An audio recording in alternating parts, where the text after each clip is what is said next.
గోదావరి జిల్లాలో ప్రతిపేటలో రామాలయం ఉంటుందన్నారు ఆకివీడు వ్యవసాయ market committee chairman Bolla Venkatrao. Christianity అనేది ఈ మధ్యనే వచ్చిందని, పెద్దపేటలో శిథిలావస్థకు చేరిన రామాలయాన్ని పునర్నిర్మించాలని ప్రయత్నిస్తే అడ్డుకోవడం దారుణమన్నారు. ఆఖరికి రాష్ట్ర డిప్యూటీ స్పీకర్ను సైతం రామాలయం సందర్శించడానికి వెళితే అడ్డుపడ్డారని మండిపడ్డారు. రామాలయం నిర్మించకుండా పాస్టర్ల ముసుగులో గొడవలు సృష్టించే ప్రయత్నం చేశారంటున్న ఆకివీడు వ్యవసాయ మార్కెట్ కమిటీ చైర్మన్ బొల్ల వెంకట్రావుతో మా ప్రతినిధి ప్రసాద్ ఫేస్ టు ఫేస్.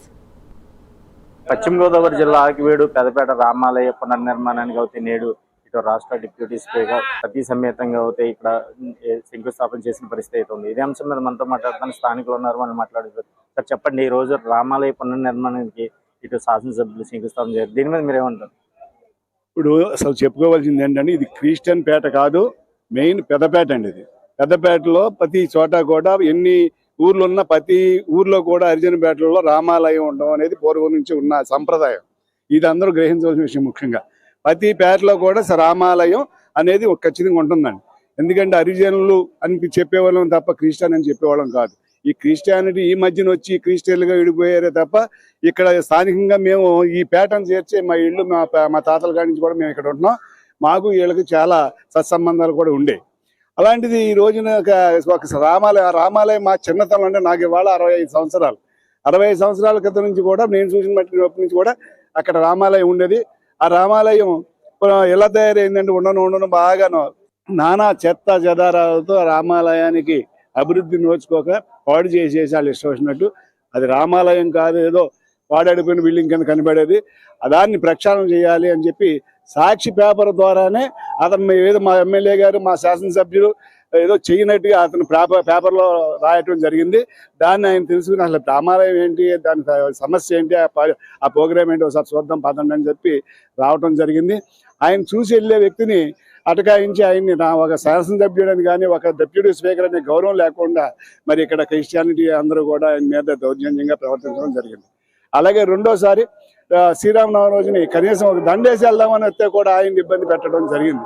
ఇది ఎంతవరకు వచ్చిందంటే అసలు ఈ గ్రామంలో ఉన్న వాళ్ళు కాకుండా బయట వాళ్ళు వచ్చి క్రైస్తవులు పాస్టర్లు అనే పేరుతో మరి వాళ్ళు ఇష్టం వచ్చినట్టు ప్రవర్తించి అవి అసలు కట్టడానికి వీల్లేదు. ఇది గుంజానమ్మ గుడి లేకపోతే సమ్యక్స్ ఇంకోటి అని చెప్పారు తప్ప కొంచెం సత్తరు అని చెప్పి అన్ని చెప్పారు. అన్ని ఉత్తి మాటలండి. ఇది ఖచ్చితంగా ఎంత ముందు పరిగణలోకి తీసుకోవాల్సిన విషయం ఏంటంటే ప్రతి హరిజన పేటలో కూడా ఇంతకుముందు సంప్రదాయం ప్రకారం రామాలయాలు ఉన్నాయి. ఇది మరి ఖచ్చితంగా తీసుకోవాల్సిన విషయం. ఈ హరిజనులు అయ్యి హిందువుగా పుట్టిన తర్వాత వీళ్ళు క్రిస్టియానిటీ పుచ్చుకున్నారు, అంతే తప్ప ఇంత ముందు అది కాదు. అది కూడా ప్రజలందరూ గ్రహించారు. ఇవాళ మరి ఆయన నిజంగా మా రఘురామకృష్ణరాజు గారు ఇంత ధైర్యంగా ఎదురుకొచ్చారంటే ఏ శాసనసభ్యుల వాళ్ళు ఎక్కడా కూడా ఏ శాసనసభ్యుల వల్ల కూడా ఈ కార్యక్రమాలు చేయలేరు. అలాంటి వ్యక్తి పట్టుదలతో సాధించాలి, అక్కడ రామాలయం కట్టాలనే తపనతో ఆయన వచ్చి వితిన్ 10 రోజుల్లోనే 80 లక్షలు కలెక్ట్ చేసి మరి అది కూడా ఆయన తీసుకోకుండా ఆన్లైన్ ద్వారా ఎవరు ఇచ్చారు ఏంటి ఏనాడు వచ్చినా సరే మీకు లెక్కలు చెప్పడానికి సిద్ధంగా ఉండే వ్యక్తి విధంగా మరి ఆయన తీసుకోవడం జరిగింది. ఖచ్చితంగా ఈ గుడికి ఆయన కడతారు. ఆయన అన్నట్టుగానే అక్కడ మాట్లాడేటప్పుడు హోమం చేసేటప్పుడు 80 సంవత్సరాల వరకు తిరుగులేదు అన్నారు, 800 సంవత్సరాల వరకు తిరుగులేదు అని అన్నారు. అలాగే కదా అని కాపాడుకుంటాం, ఆ రకంగానే అభివృద్ధి చేస్తాం. అందరూ హిందువులే అనే మాట మర్చిపోవద్దని ప్రతి ఒక్కరికి తెలియజేస్తాం. సుమారు ఇది ఎన్ని రోజుల్లో పూర్తి చేసే అవకాశం ఉంది?